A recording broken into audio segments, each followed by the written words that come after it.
other kind of support, and still hot pursuit is going on to arrest these people. మొత్తం arrest అయిన తర్వాత only this details will be shared. ఇప్పటి వరకు seize అయిన ప్రాపర్టీలో cash 51,000, 2 mobile phones, 2 SIM cards and వాళ్ళు use చేసిన fake Aadhaar card షీట్ చేయడం జరిగింది. ఇది కాకుండా అఫెన్స్లో యూజ్ అయిన బైక్ ఆల్రెడీ ధర్మపూర్లో అది మనకి రికవరీ అయింది. ఇది కాకుండా అదర్ థింగ్స్ కూడా చిన్న చిన్న రికవరీ అయింది. ఇది నేను ఎక్స్ప్లెయిన్ చేస్తాము. Details of accused have already shared.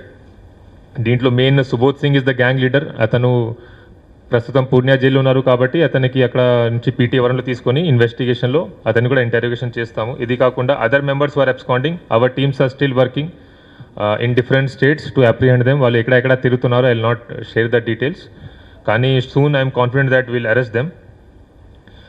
Now ఈ గ్యాంగ్ గురించి how it operates I like to explain, and police వాళ్ళు ఎంత ఎఫర్ట్ చేశారో అది కూడా ఎక్స్ప్లెయిన్ చేస్తాను.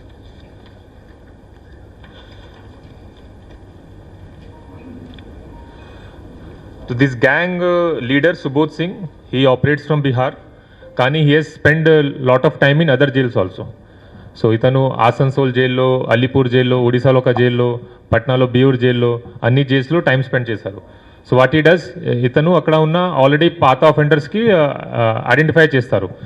ఈ కేసులో ఇన్వాల్వ్ అయిన అన్ని అఫెండర్స్ మీద పాత డకాతి కేసు ఉంది, ఆర్మ్స్ యాక్ట్ కేసు ఉంది, ఒక అక్యూజ్ రవీష్ కుమార్ మీద 2 మర్డర్ కేసు కూడా ఉన్నాయి. So they are already wanted in their state. Raghunath Karmakar is a rowdy shooter in Asansol, on a police station in Asansol Commissionerate also. So ఈ type of gang మెంబర్స్కి identify చేసి recruit చేస్తారు. He provides regular salary also some times. ఇట్లా offence అయిన తర్వాత, మంచి అయిన తర్వాత, ఫర్ ఎగ్జాంపుల్ ఈ ఆఫెన్స్లో పెద్దగా వాళ్ళు చేయలేదు ఎందుకంటే మధ్యలో ఫైరింగ్ అయింది. So for them it's a operation failure. వాళ్ళు ఆపరేషన్ ప్రకారం ఇది ఫెయిల్ అయింది because very less gold they were able to steal.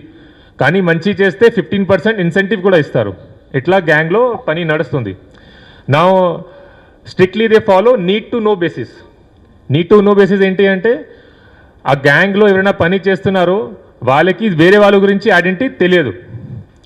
For example ఈ గ్యాంగ్లో ఫస్ట్ టీం 5 మెంబర్స్ వచ్చారు. ఆ 5 మెంబర్స్కి ఫేక్ నేమ్స్ ఇచ్చారు, వాళ్ళకి ఫేక్ ఆధార్ కార్డ్స్ ఇచ్చారు. ఆ ఆధార్ కార్డులో ఉన్న నేమ్స్ మాత్రమే వాడాలి. For example this Raghunath Karmakar name is real name, అతనికి ఇచ్చిన ఫేక్ నేమ్ ఇస్ జగీరా సింగ్. అట్లాగే Ravish Kumar is real name, అతనికి ఇచ్చిన నేమ్ ఇక్కడ ప్రద్యుమన్ కుమార్. ఆ నేమ్లో ఆధార్ కార్డు కూడా ఇచ్చారు. ఇక్కడ షెల్టర్ తీసుకున్నప్పుడు ఎవరైనా పోలీస్ వాళ్ళు కడితే ఐడి కార్డు అడిగినప్పుడు ఇది చూపించాలి. జిరాక్స్ తీసుకొని ఈజీగా వాళ్ళు ఏఐ యూస్ చేసుకొని ఫోటో మార్ఫింగ్ చేసుకొని చేస్తున్నారు. కానీ ఈ 5 అక్యూజ్లో ఈచ్ అదర్కి రియల్ నేమ్ ఉంది, ఏ టౌన్ వాళ్ళు ఉన్నారు, ఏ నేటివ్ ఉన్నారు అది తెలియదు. ఈ గ్యాంగ్కి స్పెషాలిటీ ఇది. Need to know basis maintain చేస్తే పోలీస్ వాళ్ళకి ఇన్వెస్టిగేషన్లో చాలా ప్రాబ్లం అవుతుంది. ఎందుకంటే ఒక పర్సన్కి పట్టుకొని we try to get details of other people, కానీ అతనికి అదర్ మెంబర్స్ గురించి ఐడియా లేదు. కొంతమందికి ఉండవచ్చు, కొంతమంది జైల్లో కలిసి ఉన్నారు కాబట్టి 1 accuse is aware regarding 2nd accuse, కానీ మిగతా 3 గురించి అతనికి ఐడియా లేదు. ఇట్లా సిచ్యువేషన్ ఉంది. ఈ టీం సెపరేట్ పని చేస్తుంది. ఆ టీంకి వెపన్ సప్లై చేయడానికి, లేకపోతే అఫెన్స్ అయిన తర్వాత gold jewellery what ever they have stolen అది డిస్పోజ్ చేయడానికి సెపరేట్ టీం ఉంటాయి. ఈ కేసులో ఉన్న separate team they came at Maharashtra Telangana border. వాళ్ళకి మొత్తం కమ్యూనికేషన్ ఒక ఎన్క్రిప్టెడ్ యాప్లో జరుగుతుంది.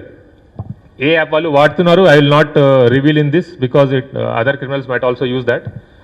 కానీ సెంట్రలైజ్డ్ ఒకటి హ్యాండ్లర్ ఉంటారు హూ వర్క్స్ విత్ సుబోధ్ సింగ్లో జైల్లో కలిసి ఉంటారు, లేకపోతే సమ్ కమ్యూనికేషన్ ఉంటాయి.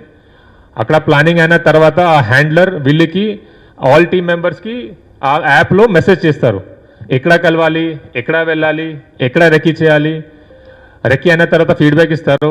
ఆ తర్వాత ఈ షాప్ టార్గెట్ చేయాలి, టార్గెట్ అయిన తర్వాత ఎక్కడ నుంచి వెళ్ళిపోయాలి, మీకు మీ అఫెన్స్ అయిన గోల్డ్ జ్యువెలరీ కూడా ఏ టీం ఎక్కడ వస్తారు అట్లా ల్యాట్లో కూడా అక్కడే షేర్ చేస్తారు. సో ఒక హ్యాండ్లర్ ఉన్నారు, ఆ హ్యాండ్లర్ నుంచి మొత్తం ఇన్ఫర్మేషన్ డిఫరెంట్ టీమ్స్కి పోతుంది. ముఖ్యంగా చూస్తే he maintains 3 teams. ఒకటి execution team who comes and commits offence. ఆ తర్వాత ఒకటి రిసీవర్ పార్టీ ఉంటాయి who receives the stolen jewellery, receives the weapon used and also supplies the weapon to be used in the offence. ఆ తర్వాత ఒకటి disposal party ఉంటాయి. పాత కేసెస్లో ఇంతకుముందు అదర్ స్టేట్ పోలీస్ వాళ్ళు చేసిన ఇన్వెస్టిగేషన్లో ఇట్ హెస్ బిన్ సీన్ ఒక 3rd పార్టీ కూడా ఉంటాయి, డిస్పోజల్ పార్టీ. ఈ 2nd పార్టీ మొత్తం గోల్డ్ జ్యువెలరీ తీసుకుని ఆ 3rd పార్టీకి హ్యాండ్ ఓవర్ చేసి mostly this gold jewellery is melted and ఆ నేపాల్ రూట్ వైపు నేపాల్ పంపించి అక్కడ అమ్మేస్తారు.